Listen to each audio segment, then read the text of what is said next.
Nilagyan ko na mga idol ng ilaw yung ano ko, yung kubo ko. Kasi pag pupunta ko dito madilim. Kaya nilagyan ko na. Para ano, hindi na madilim. Yan, may tao na sa loob.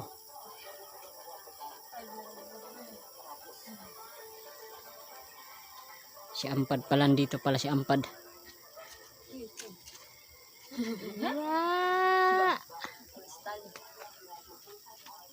Yan, dito naman ako nagkalat mga idol. Ay nako, kahit saan talaga ako puro kalat. Pero bukas mag-ano na ako niyan. Ayusin ko na yan kasi may ginawa kasi ako kanina kaya kumalat na naman eh. Ayan. Ayan yung pinagagawa natin oh. Wala tayong nabiling ano, bulb kasi